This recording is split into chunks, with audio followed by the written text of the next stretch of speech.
राधा राधा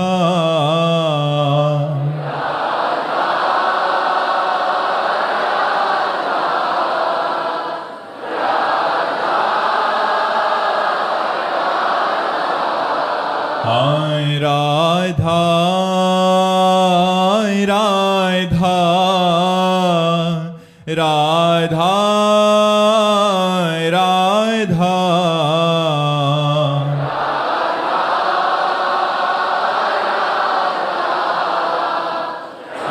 राधा राधा श्री राधा वल्लभ लाल की समस्त संत हरि भक्तन की श्री वृंदावन धाम की सद्गुरुदेव भगवान की। मातंगी जी राजस्थान से। राधे राधे महाराज जी। महाराज जी, प्रभु के संकेत को और अपने मन के विचारों को, इन दोनों में अंतर कैसे समझें? शास्त्र ज्ञान। तस्मात् शास्त्रम प्रमाणम ते कार्याकार्यो व्यवस्थितौ। जो तुम्हारे अंतःकरण में आ रहा है, यदि वो शास्त्र विरुद्ध है तो कभी भगवत प्रेरणा नहीं हो सकती, वो मन की वासना है। यदि शास्त्र सम्मत है तो भगवत प्रेरणा है। शास्त्र के विरुद्ध है, मन की वासना है। शास्त्र प्रमाण। इसीलिए सबको चाहिए कि नित्य शास्त्र स्वाध्याय करना चाहिए। कभी गीता जी, कभी श्रीमद् भागवत जी, रामचरितमानस जी, वेद पुराण शास्त्र सब बहुत हैं। थोड़ा समय अध्ययन में देना चाहिए, जिससे हमें पता चले कि हमारा क्या धर्म है, किसे अधर्म कहते हैं, क्या करना चाहिए, क्या नहीं करना चाहिए। ये जो हमारे अंदर स्फुरणाएं होती रहती हैं, ये दो प्रकार की होती है, एक असत और एक सत। सत क्या है, असत क्या है, इसका निर्णय करने वाला विवेक सत्संग से और शास्त्र स्वाध्याय से प्राप्त होता है। बिनु सत्संग विवेक न होई। तो विवेक के द्वारा निर्णय किया जाए कि ये शास्त्र सम्मत कार्य है या शास्त्र विमुख। शास्त्र विमुख वासना दुर्वासना और शास्त्र सम्मत कार्य उपासना। उपासना से भगवत सुख और शास्त्र विरुद्ध वासना दुर्वासना से नरक का दुख, ये प्राप्त होता है। रीमा जी मुंबई से। महाराज जी, मुझे गुरु चाहिए, वो कैसे और कब मिलेंगे? मुझे कैसे पता चलेगा कि ये मेरे गुरुदेव? भगवान से प्रार्थना करो, हे सच्चिदानंदमय श्री कृष्ण, आप मेरे सद्गुरु हैं, पर प्रगट में गुरुदेव के रूप की आवश्यकता है। तो आप जहां मेरे गुरुदेव के रूप में हो, वहां मुझे ले चलिए, या आप स्वयं आकर मुझे स्वीकार कर लीजिए। तो बंदो गुरुपद कंज कृपा सिंधु नर रूप हरि। हरि नर रूप, कृपा सिंधु। कृपा सिंधु हरि ही नर रूप में मुझे गुरुदेव के रूप में मिले, ऐसी कृपा करो। जिनके वचनों के प्रकाश में हम अपने अज्ञान अंधकार का नाश करके भगवत प्राप्ति कर सके। बंदो गुरुपद कंज कृपा सिंधु नर रूप हरि। महामोह तम पुंज जासु बचन रवि कर निकर। ये भगवान से प्रार्थना करो, वही सदगुरु हैं, वही सदगुरु रूप से मिलते हैं, दूसरा कोई नहीं। जो सदगुरु को भगवान नहीं मानता, उसकी कभी कल्याण नहीं होने वाला, कभी आध्यात्मिक उन्नति नहीं होती। गुरु साक्षात परब्रह्म तस्मै श्री गुरुवे नमः। सुरुचि सिंह जी ऋषिकेश से। राधे राधे महाराज जी। महाराज जी, भगवान शंकराचार्य जी ने प्रश्नोत्तरी में शत्रु कौन है जो मित्र सा लगता है के उत्तर में कहा है पुत्र आदि। महाराज जी, इसमें क्या रहस्य? मित्र सा लगता है परंतु शत्रु है, इससे तात्पर्य? देखो, भगवत प्राप्ति जब करनी होती है तो सर्वतो मनुष्यो असंगमादौ, सबसे मन हटाकर प्रभु में लगाना है। सबसे मन हटाकर। सरल भाषा में लिखा है, जननी जनक बंधु सुत दारा, तन धन धाम सुहृद परिवारा। सबकी ममता ताग बटोरी, मम पद मनहि बांधी बर डोरी। सबकी ममता ताग बटोरी, मम पद मनहि बांधी बर डोरी। पुत्र में, पति में, परिवार में, सब में मेरा भगवान विराजमान है, इस भाव से प्यार करो। अगर पुत्र को शरीर भाव से प्यार करोगी तो मोह हो जाएगा, मोह हो जाएगा तो भगवान की भक्ति नहीं बनेगी। मोह गए बिनु राम पद होए न दृढ़ अनुराग। तो मोह त्याग के लिए भगवान शंकराचार्य जी उस मोह को कहते हैं कि ये पुत्र आदि में जो मोह है यही शत्रु है भगवत प्राप्ति करने के लिए, यही हमें भगवत प्राप्ति नहीं होने दे रहा। तो क्या हम अपने पुत्र का त्याग कर दें? नहीं, और प्यार करो, लेकिन उसमें भगवान मान के प्यार करो कि इसमें भगवान विराजमान है। मेरे पुत्र में, मेरे पति में, मेरे सास ससुर में, मेरे परिवार में, चराचर जगत में, सब में भगवान विराजमान। फिर आपको कोई बाधा नहीं रहेगी, वो आपकी उन्नति का कार्य होगा। तो वहां मोह को शत्रु बताया गया, ना कि पुत्र को। पुत्र आदि में जो मोह है वो शत्रु है। मोह माने अज्ञान, अज्ञान, ममता। ये मेरा पुत्र है, नहीं, नाथ सकल संपदा तुम्हारी, मैं सेवक समेत सुत नारी। ये सब आपकी वस्तु है। मोहनलाल जी, राधे राधे महाराज जी। महाराज जी, ज्ञान मार्ग में भगवत प्राप्ति सरल है या भक्ति मार्ग में? जो विवेक प्रधान है, वैराग्यवान है, संसार से ऊब चुका है, उसे ज्ञान मार्ग सरल है। जो थोड़ा विषय भी अच्छे लगते हैं और भगवान भी अच्छे लगते हैं, वो भक्ति मार्ग से सरलता पूर्वक भगवान को प्राप्त कर लेगा। जो कर्मकांडी है, कर्मठी है, खूब कर्म करने का स्वभाव है, वो कर्म योग में लगे और कर्म को भगवान को समर्पित कर दे तो उसे भगवत प्राप्ति हो जाएगी। कोई मार्ग कठिन नहीं है और कोई मार्ग सरल नहीं है। जो मार्ग रुचिकर हो उसी मार्ग में चल देना चाहिए, योग्यता के अनुसार। सुनीता जी, पंजाब से, राधे राधे महाराज जी। महाराज जी, गोस्वामी तुलसीदास जी की एक चौपाई है, ममता तरुण तमी अंधियारी, राग द्वेष उलुक सुक्कारी, तब लगी बसती जीव मन माही, जब लगी प्रभु प्रताप रवि नाही। महाराज जी, ममता पूर्ण अंधेरी रात है जो राग द्वेष रूपी उल्लुओं को सुख देने वाली है। वो ममता रूपी रात्रि तभी तक जीव के मन में बसती है जब तक प्रभु का प्रताप रूपी सूर्य उदय नहीं होता। महाराज जी, इस चौपाई में गोस्वामी तुलसीदास जी ने किस प्रकार की ममता की बात कही है जो अंधियारी रात्रि के समान राग द्वेषी? वही ममता जो अपने शरीर में ममता, जो भोगों में राग, जो शरीर संबंधियों में राग, यही तो। ये अपने हैं, ये पराये हैं। अपने में राग, पराये में द्वेष, अनुकूलता में सुख, प्रतिकूलता में दुख, ये सब ममता में ही तो रहता है। निर्ममो, जो ममता रहित होकर के प्यार करता है वो साधक है, और जो ममता युक्त करके प्यार करता है वो संसारी है। इसी में राग द्वेष रूपी उल्लू होते। भगवान का प्रताप, ये सबसे बड़ी। जहां राम प्रताप रूपी सूर्य है वहां ममता नहीं रहती। प्रताप कैसे उदय? भगवान की लीला कथा सुनो, भगवान के प्रेमी महाभागवत को गुरु मानो, भगवान की प्रेमी महाभागवत के द्वारा दिए गए नाम मंत्र को जपो, तो आपके हृदय में भगवान का प्रताप उदित होगा। और प्रताप जब उदय होता है तो सब भय, शंका सब निवृत्त हो जाता है। एक अद्भुत आनंद रहता है और मन भगवान के चरणों के बल से संसार के सारे कर्तव्यों का पालन करते हुए भी भजन परायण रहता है। देखो राम प्रताप में कितना बड़ा बल है।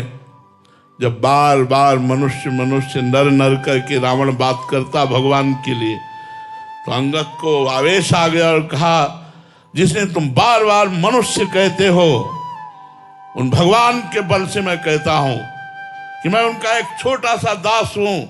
तेरी सभा में अगर कोई वीर हो, मैं पैर जमाता हूं, मेरा पैर उखाड़ दे, राम सीता को हार जाएंगे और वापस हो जाएंगे। कोई वीर हो हिला के दिखा दे। जानते थे कि 20 बार कैलाश उठा चुका है रावण। मेघनाथ जैसे कोई पक्षी को बंदी बना के लावे, ऐसे देवराज इंद्र को बंदी बना के डाल दिया था रावण के सामने, इसीलिए उसका नाम इंद्रजीत हुआ। नरांतक देवांतक ऐसे असुर बैठे हुए थे जो हिला दे पृथ्वी को अकेले। उनके बीच में भगवान के प्रताप का परिचय प्राप्त करने वाले अंगद ने चमत्कार प्रकट कर दिया। एक एक वीर क्या 10-10 हजार वीर एक साथ लगे, लेकिन हिला भी नहीं अंगद का चरण। राम प्रताप सुमिर पन रोपा। तो जिसके हृदय में भगवान का प्रताप जागृत हो गया, वहां राग द्वेष, अनुकूलता प्रतिकूलता, सुख दुख, जय पराजय, ये सब भाग जाते। द्वंद्व परमानंद रहता है, द्वंद्व नहीं रहता, परमानंद रहता है। डॉक्टर विवेक तांगड़ी जी लखनऊ से। राधे राधे महाराज जी। महाराज जी, समाज की सेवा करते करते परिस्थितियों को, बाहरी जगत को देखते देखते बहुत वैराग्य आता है। सिर्फ श्री हनुमान जी की सेवा और एकांतवास का मन होता है, परंतु आश्रम, गुरुकुल और मठ, इन सब में समय न देने से व्यवस्थाएं बिगड़ती हैं। तो प्रश्न महाराज जी मन में आता है कि प्रभु की भक्ति और सेवा महत्वपूर्ण है या फिर इन व्यवस्थाओं की उससे भगवान का स्मरण करते हुए सेवाएं करना ही चाहिए। लेकिन प्रभु आज्ञा जही का जस आई, सोते ही भांति रहे सुख लाई। प्रभु जैसी आज्ञा करते हैं वैसे दास को जीवन निर्वाह करना पड़ता है। ईमानदारी से कह रहे, सत्य कह रहे, मन बार बार भागता है, एकांत रहो एकांत रहो एकांत। पर हम 4 बजे से लगे हैं दिनचर्या में, अपनी दिनचर्या पहले कर चुके, अब दिनचर्या में लगे हैं। अब ये प्रभु के द्वारा दी हुई दिनचर्या है, हम चाहते हुए भी नहीं छोड़ सकते, हमको जबरदस्ती करना पड़ेगा। तो प्रभु आज्ञा जेहि का जस आई, सोते भांति रहे सुख लाई।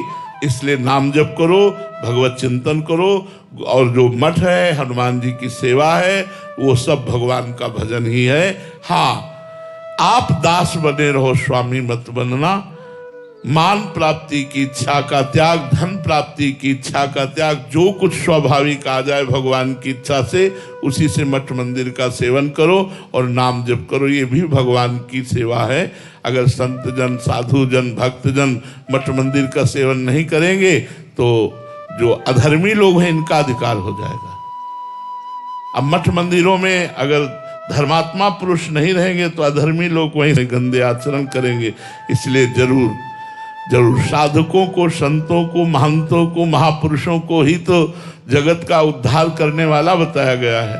तो मंदिर इसीलिए वो बनवाते हैं कि हजारों लोग भजन नहीं कर सकते, लेकिन आकर के यहाँ दर्शन मात्र भगवान के तो करेंगे। तो जय हनुमान जी, प्रणाम किया, चले गए, इतना ही पुण्य बन गया उनका। एक एक कदम भगवान के दर्शन के लिए जब जाया जाता है, वो पवित्र करने वाला होता है।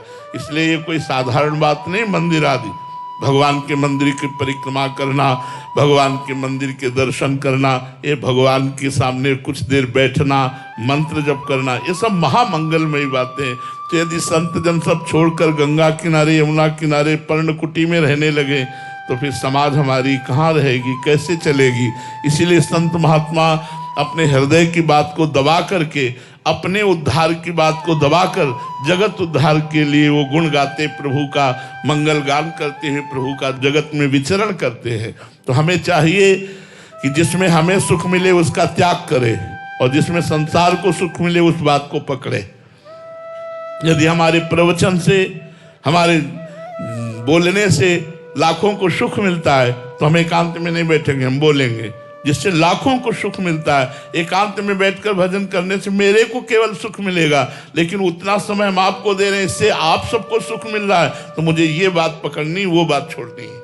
अच्छा, वो बात अपने आप पूर्ण हो जाएगी, क्योंकि सबको भगवत स्वरूप मान करके जब, तो ये भजन ही है, सब रूपों में भगवान ही है। इसलिए आप ऐसा करो, भजन करते हुए जो भी आश्रम की सेवा है उसको करते रहो, उसको त्यागो मत। नहीं तो अगर आश्रमों का, मंदिरों का साधु जन त्याग कर देंगे तो जो अधर्मी लोग हैं वहां गलत आचरण करेंगे, बैठकर मंदिर की मर्यादा के विरुद्ध वार्ता होने लगेगी। इसलिए संतों से प्रार्थना, जो गुरु परंपरा से मिली हुई आश्रम मर्यादाएं हैं उनका पालन करते हुए ही भजन किया जाए। विष्णु शंकर उपाध्याय जी, गाजियाबाद से। राधे राधे महाराज जी। महाराज जी, प्रातः स्मरणीय परम पूज्य संत श्री राम सुखदास जी महाराज जी के एकांतिक दर्शन का सौभाग्य करीब 32 साल पहले 2 मिनट के लिए पटना में मिला था। उसमें उन्होंने एक उपदेश किया, जीवन में 3 ही बातें, जानना, मानना और करना। जानना है अपने आप को, मानना है ईश्वर को और करना है सेवा, जिसको मैं अपने जीवन में धारण करने का मन बनाए रखा है, जिससे कभी भी मुझे किसी का सहयोग का मौका मिला या नहीं मिला फिर भी मैं करता रहा। बट कोशिश भी किया कि महाराज जी कह रहे हैं कि इनका भाव यह आगे कि व्यवहार में महाराज जी कभी कभी मतलब असहजता सी महसूस होती है कि जितना हम अपेक्षा करते हैं दूसरों से उतना। दूसरों से अपेक्षा करते इसलिए जाना नहीं, दूसरों से अपेक्षा करते इसलिए माना नहीं, दूसरों से अपेक्षा करते इसलिए करना सीखा नहीं। अभी तीनों बात में तुम फेल हो। किसका प्रश्न है? तीनों बात में फेल हो। अगर अपने को जाना तो सब मेरे आत्म स्वरूप हैं, फिर उनकी अनुकूलता प्रतिकूलता की अपेक्षा क्या? अगर अध्यात्म को जाना तो द्वंद्व विमुक्ता, मान अपमान निंदा स्तुति सुख दुख से वो मुक्त होता है। पहली बात में फेल। माना, यदि माना सर्वतोभावेन श्री भगवान विराजमान है, निरंतर उनका स्मरण करना, निरंतर उन्हीं के भाव में रहना, तो जड़ चेतन जग जीव जत सकल राम में जान। हम किससे अपेक्षा कर रहे हैं? मान की, अनुकूलता की, थैंक यू की, धन्यवाद की। दूसरी बात में फेल। और करना तो आप नहीं करते, आपसे कराया जा रहा है। आप क्यों दुख सुख ले? जैसा कराया जा रहा है, जोई जोई प्यारो करे सोई मोहि भावे। अभी तीनों बातें समझ नहीं पाए, इसीलिए आपको ऐसा लगता, नहीं तो परमानंद के लिए हैं ये तीनों बातें। संत के मुख से निकले हुए वचन परमानंद प्रदान करने वाले। तो ठीक से समझो। आप अपने को देह मानते हैं, आप अपने को कर्ता मानते हैं, इसलिए आप दुखी हो रहे हैं। अगर आप अपने को जान जाए तो फिर सब बात बन जाए। अगर आप मान जाए सब बात बन जाए। मानो सब में भगवान विराजमान है, और सेवा तो भगवान के बल से हो रही है। तो दियम वस्तु गोविंदम तो विमेव समर्पे।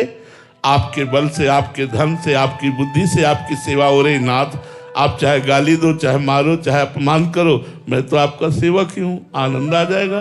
क्या परेशानी? अभी समझा नहीं, इसलिए आपको थोड़ा सा प्रतिकूलता आने पर दुख का अनुभव होता है। ठीक अध्यात्म से चलो। ये दुख सुख के ऊपर है अध्यात्म, आनंदमय है अध्यात्म।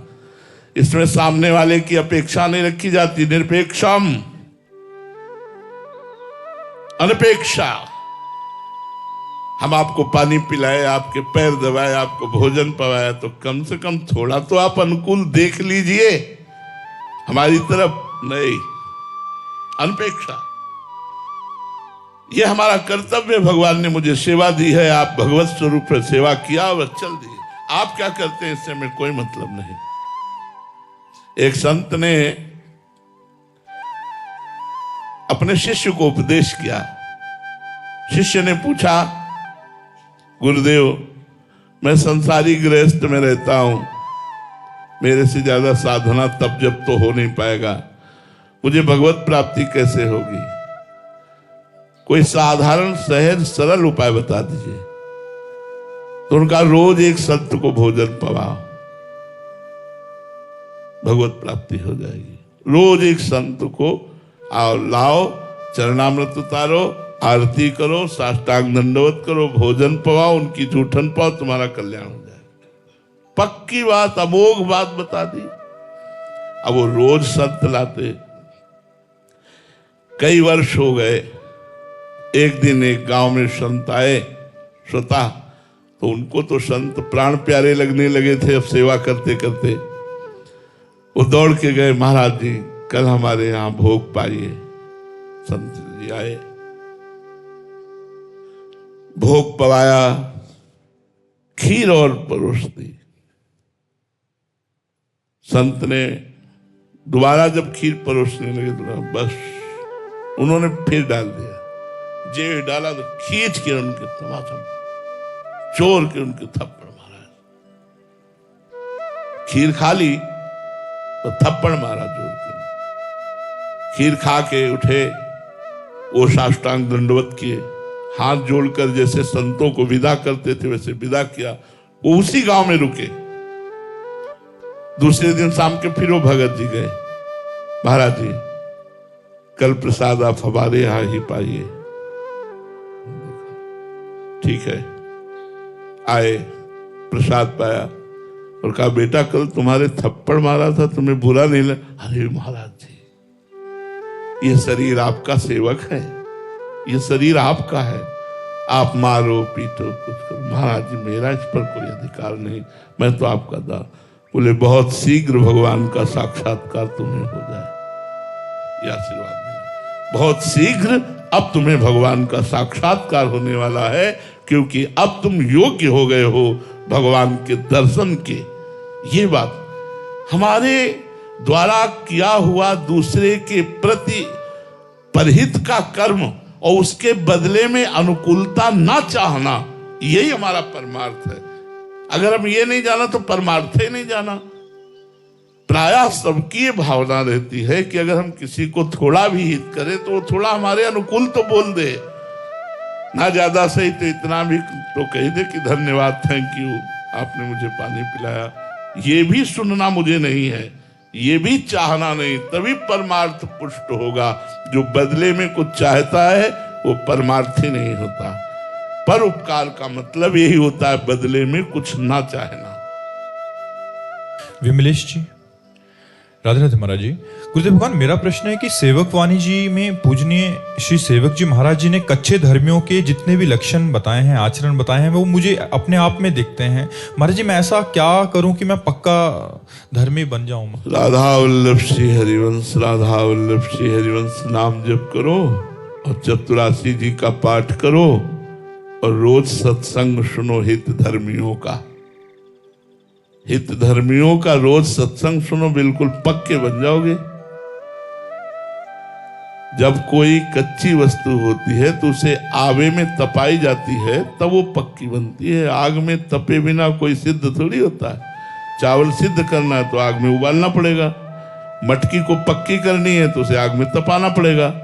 तो संतों की आज्ञा पर जो चलते हैं, रसिकों की आज्ञा पर जो चलते हैं, धर्म विरुद्ध आचरणों का त्याग करते हैं, नाम जप करते हैं, भगवत लीला गुणगान करते हैं, वो सच्चे बन जाते हैं।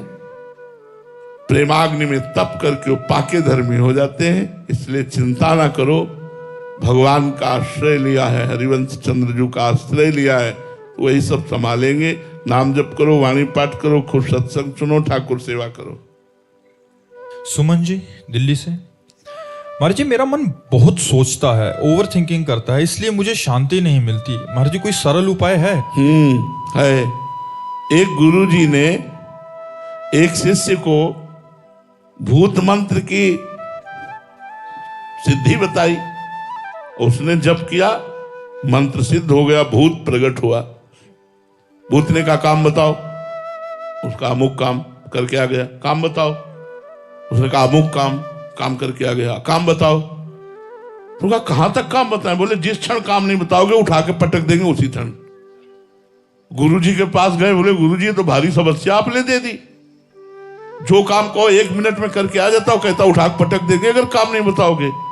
तो गुरुजी ने कहा एक काम करो, एक बांस गाड़ दो, बांस गाड़ दो और उससे कहो इसमें चढ़ो उतरो, जब और काम होगा तो हम तुम्हें बता देंगे। तो गुरु के पास युक्ति थी, बढ़िया काम बन गया। वो प्रेत कौन है? मन। वो प्रेत है मन, और वो सिद्ध कौन है? हम। अब वो हर क्षण हमसे कामना ही करता रहता है, ये भोग, ये भोग, ये भोग, ये भोग, ये ना दोगे तो हम तुम्हें जलाएंगे, उठा के पटक देंगे। हर समय परेशान करता रहता है, ओवर थिंकिंग, सोच बढ़ाता रहता है, निगेटिव पॉजिटिव हमें फंसाए पड़ा हुआ है। अब क्या करें? तो गुरु कृपा से खंबा मिल गया, राम राम, राधा राधा, कृष्ण कृष्ण, ये वो बास है, चढ़ उतर, राधा राधा राधा।